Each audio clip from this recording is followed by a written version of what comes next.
I'm Malcolm Whalley, and this is the Energy Action Market Wrap for Friday the 2nd of August, where we're going to look back at what's happened in the electricity market over the last 7 days. Daily average demand has been holding up well during the weekday, even as the weather's gotten warmer, and demand at the weekends is a little lower, as we can see here. Spot prices have been a lot higher in Victoria and South Australia this week. This was due to a single half hour on Wednesday, where at 7:30 AM prices in Victoria reached just over $2,000 a megawatt hour, and prices in South Australia reached just over $1,500 a megawatt hour. But other than that, prices for the other half hours were pretty normal for the time of year.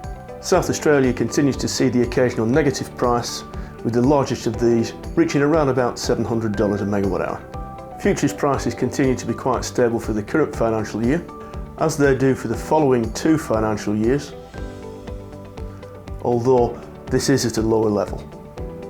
Moving on to the Energy Action Price Index, we have seen a small increase in South Australia, but prices in the other states are pretty much unchanged. And we've got a very small downwards movement in the Western Australian Index.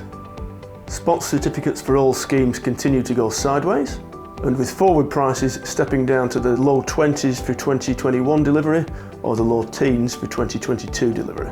Moving on to the news, Kerry Schott of the Energy Security Board says that the recently introduced retailer reliability obligation could be triggered sooner than expected for New South Wales, Victoria and South Australia.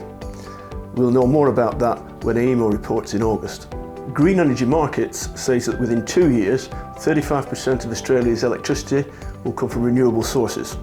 In the same piece, the head of the Clean Energy Council says that while renewables no longer require subsidies to be viable, they are being held up by a lack of collaboration between the states and the Commonwealth.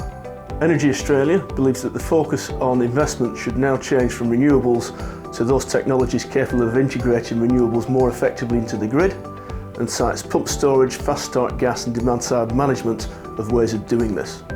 That's it for the electricity market for this week. I hope you found this informative, and as ever, have a good week.